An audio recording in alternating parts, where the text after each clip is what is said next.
D'abord, le mot homélie est assez récent, je dirais. C'est après le concile qu'on a commencé à parler d'homélie par rapport à faire le sermon. Moi, j'ai eu le temps d'entendre ça du temps où j'étais jeune à l'Église. Monsieur le père un tel ou l'abbé un tel va vous donner le sermon. Bien, si on prend le mot, il est devenu péjoratif, le mot dit sermonner, là, hein, ça veut dire tu te fais donner ça, c'était peut-être un ton très de morale autrefois, là. Et puis aussi, les prêtres pouvaient faire de la prédication sur le thème qu'ils souhaitaient, alors sans tenir compte des textes de la parole du jour. Mais il y a une homélie, c'est un entretien familier. Je pense que c'est très important. C'est à partir de la parole, essayer de permettre aux gens de s'approprier cette parole-là pour qu'elle devienne une parole de Dieu pour les gens qui nous écoutent aujourd'hui. Je pense que là, on a le fond là, de ce que peut être une homélie. Quand vous êtes dans une retraite, une personne peut donner des entretiens, on va appeler ça de la prédication. L'homélie, elle s'inscrit dans un tout, elle va s'inscrire dans une messe. Dans la liturgie de la parole, avant la liturgie de l'Eucharistie, eh bien, le prêtre in persona Christi, c'est-à-dire l'autre Christ, avant de prononcer les paroles du Christ lui-même lors de la consécration, va commenter les Écritures qu'on vient de lire dans la première lecture, la deuxième lecture, le psaume responsorial et l'Évangile. Et il propose une lecture, une compréhension qui nourrit la foi des fidèles. Ce que décrit le prophète Joël dans la première lecture, « Revenez à moi de tout votre cœur ». Voilà le cœur de nos carèmes chaque année. Nous essayons de répondre à cette invitation de revenir à Dieu de tout notre cœur. Et puis, je dirais, si on s'appuie sur les deux disciples d'Emmaüs, avec qui le Seigneur marchait là, sur la route, on dit leur cœur devient tout brûlant. Le Seigneur leur explique les Écritures, et puis là, ça les conduit à la communion. Alors, dans l'Eucharistie, bien, c'est le même sens. C'est la parole de Dieu, et en même temps, elle apporte quelque chose, je dirais, de personnel, qu'elle permet une espèce de rencontre entre les personnes qui participent à l'Eucharistie et le Seigneur, de telle sorte que la communion arrive comme un sommet. L'homélie du dimanche est un moment de grâce, un moment très important qui peut ou pas toucher les âmes des fidèles qui sont présents, d'où la nécessité de bien préparer ce moment-là, cette rencontre-là. Et à l'intérieur de nos rencontres en équipe pastorale, eh bien, nous avons pris l'habitude de partager sur l'évangile du dimanche suivant. Ce que nous faisons le lundi lors de nos rencontres en équipe pastorale. Alors, je prends le premier contact avec l'évangile au moins du dimanche à venir, et je le médite pendant toute la semaine. Et non seulement je le médite, mais je prie là-dessus. J'essaye aussi d'avoir recours à des commentaires bibliques, que ce soit de l'exégèse ou de la théologie biblique.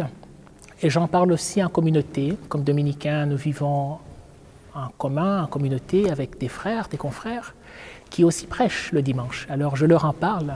Il y en a un en particulier qui m'aide d'une manière très spéciale à bien dégager les éléments essentiels des Écritures pour le dimanche à venir. Alors je prépare mon homélie comme cela.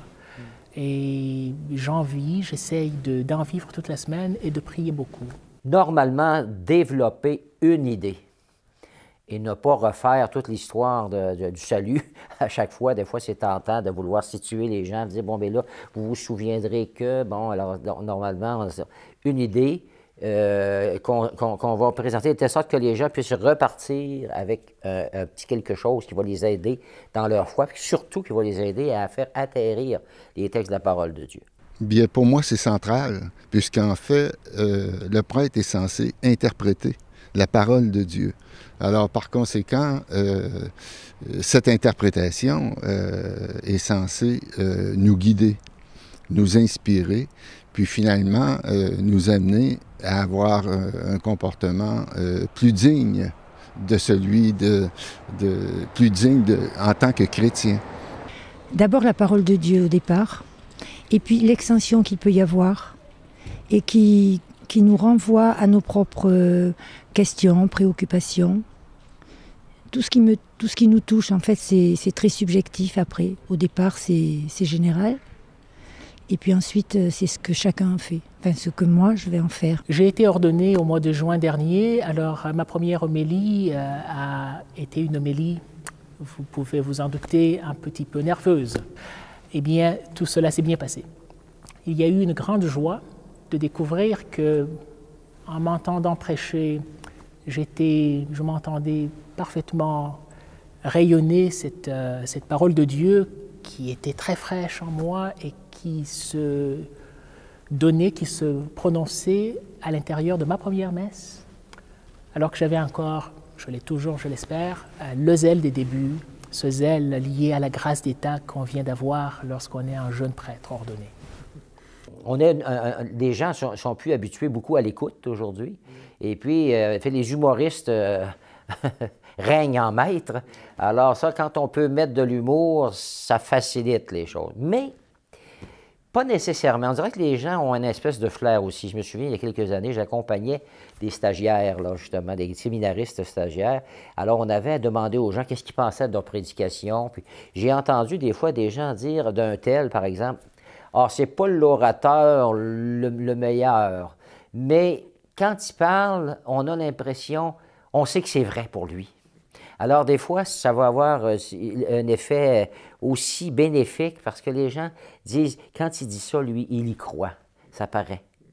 Et vous voyez, bon, l'exemple est peut-être gros un peu, mais quand le pape Jean-Paul II, dans ces dernières années, malade, par exemple, au JMJ de Toronto, s'adresse aux jeunes, ils ne comprennent plus ce qu'il dit tellement il est affecté dans sa santé, sa prononciation. Et puis, mais le message passe, je dirais, beaucoup parce qu'il croit dans la vérité, je dirais, cet homme-là croit en ce qu'il dit, voyant comment il se trouve sa santé, puis ça l'a eu, donc un effet. Alors, parce qu'autrement, le Seigneur pourrait choisir comme prêtre peut-être les meilleurs orateurs. J'ai déjà entendu des laïcs me donner des prédications, je les considérais supérieurs à moi.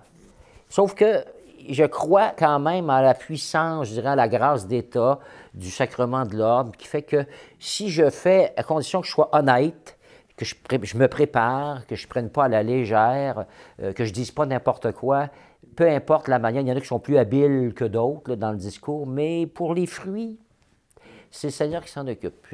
Moi, je crois ça, sinon, je pense que dans les premières années, j'aurais renoncé. Saint Thomas d'Aquin, en effet, parle de la contemplation qui est comme le vivier de la parole prononcée, de la parole prêchée.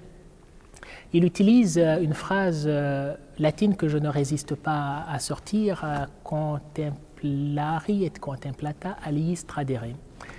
C'est-à-dire contempler d'abord la parole de Dieu et partager non pas cette parole à l'état brut, mais comme fruit de la contemplation. Et nous ne pouvons pas nous contenter d'offrir une prédication qui est simplement moralisatrice, mais nous offrons une prédication qui est au service de l'Église, qui est catéchétique, qui a un côté doctrinal très appuyé, qui n'hésite pas aussi à affronter des questions controversées, mais qui est essentiellement au service de l'Église et qui découle notre prédication de notre contemplation. Voilà. Peu importe ce qu'on peut dire aux gens, il faut toujours que ça soit, je dirais, fidèle à ce que l'Église croit et enseigne.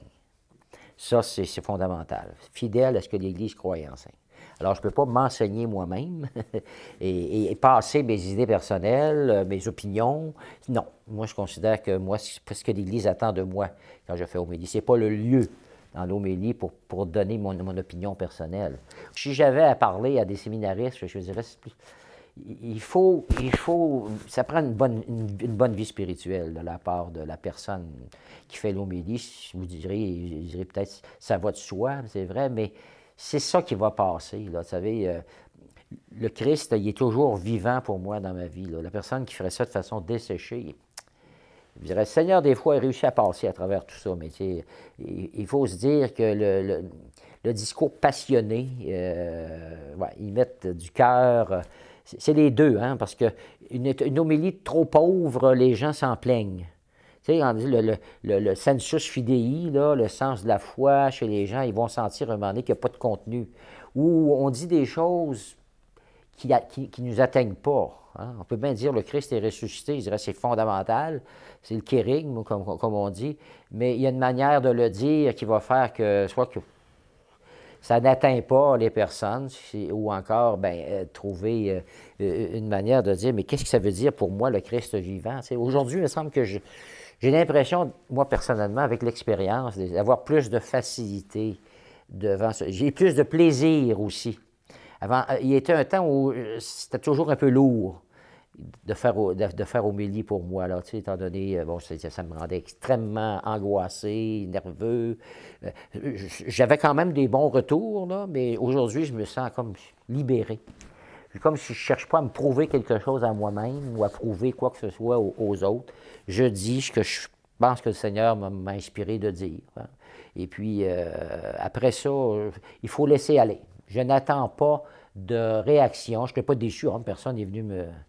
Puis quand ils viennent, avant ça, je me défendais. Je disais, vous savez, oui, tant mieux, j'avais trouvé ça bon, mais il me semble que je ne me suis pas assez préparé. Ça, c'est une forme d'orgueil déguisé. Alors, mais si les gens me disent qu'ils ont aimé ça, je n'ai pas à douter de leur parole. Je dis, bien, tant mieux, rendons grâce à Dieu.